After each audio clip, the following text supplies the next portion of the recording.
Okay, here's the Trident T160 that I finished rebuilding a couple of months ago.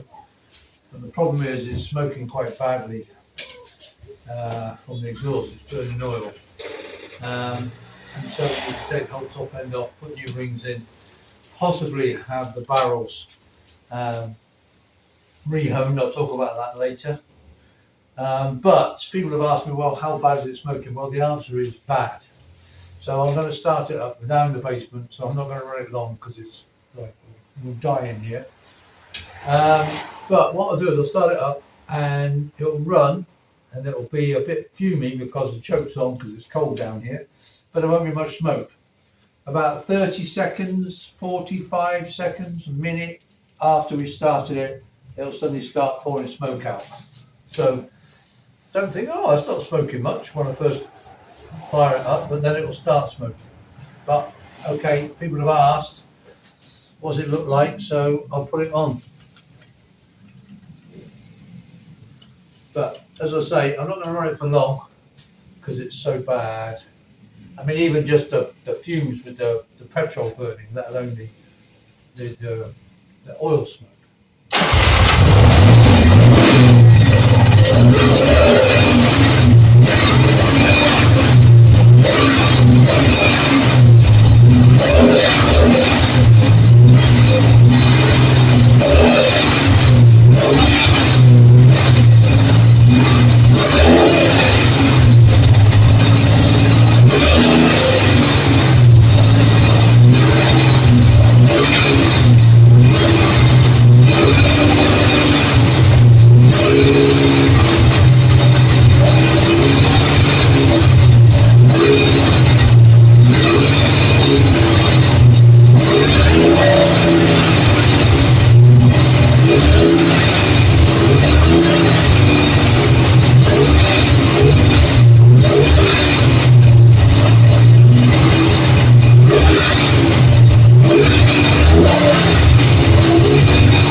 It gets you every time now. You think, oh, actually maybe it stopped smoking.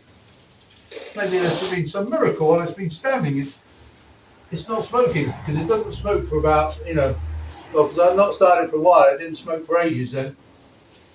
But then, of course, when it starts smoking, crikey, it certainly bums it out the back. So, yeah, I'm going to try and air the place a bit now. Oh, yeah, and there goes the smoke alarm, of course. Yeah. Oh, dear.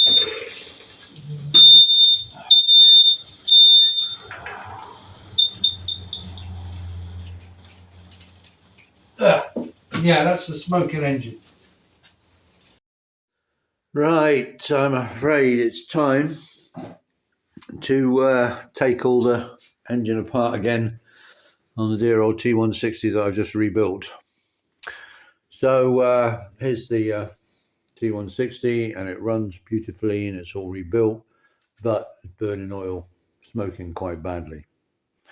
So no alternative but to strip it back down and put new rings in again, even though we've only done 25 miles or so, I think, since it just was smoking straight away. And the general consensus is, I've rung everybody I can think of and talked to all these experts on rings and that, is that it was simply badly honed in the first place. The barrels weren't honed properly. And that was done by my local engineers, who I must say I've lost faith with. Sort of, I've been uncertain about them for a while, and now I have lost faith with them altogether. So I think what I'm going to have to do is, when we take it all apart again, is I'm going to have the barrels re-honed. I say that because some opinion was that the rings will have now honed, sort of destroyed themselves in honing the barrels. so that just by putting new rings in will now be okay. But of course, what the last thing I want to do is put it all back together again, rebuild it all, and then it still smokes. So what I think I'm going to do is I'm going to put it all back together and then, take it all apart and then take it for a light hone to somewhere that really knows what they're doing on those cylinders. Then put new rings in, then put it back together. So what have we done? We've taken the tank off, obviously, then we've taken the carbs off, then we've taken the oil cooler off, then we've taken the exhaust off. Yeah, I think that's probably about it. Probably some other bits and bobs. Just cleared everything out of the way, just so that now we can start. I'm going to start taking the rocker boxes back off, and then the cylinder head, and then then it'll be the cylinders, barrels, and then have them rehoned. It's just a pain. It's just a complete pain, because it's all built, it's all lovely, it doesn't leak, it's all nice, it runs beautifully, but it smokes. So, as that's that, with no alternative but to strip it all down again, which is just a pain. But there's nothing you can do, and the only good thing is, of course, because everything's been blasted and cleaned, so there's no real work to be done now. It's just taking it apart and then literally just putting it back together. There's no other work to be done, whilst it's apart from just finding someone to give the barrels a light hone. So it's not that bad. It's not like taking some horrible greasy thing apart and getting it, taking it right apart, getting it all cleaned up and blast cleaned. It's already been done. So, right. Anyway, so all the ancillaries are off there. Oh yeah, the horn's off as well. Yeah, just to give us a bit more clearance. Tacho cable obviously disconnected. So I'll start taking the rockers off and take it from there. See how we get on.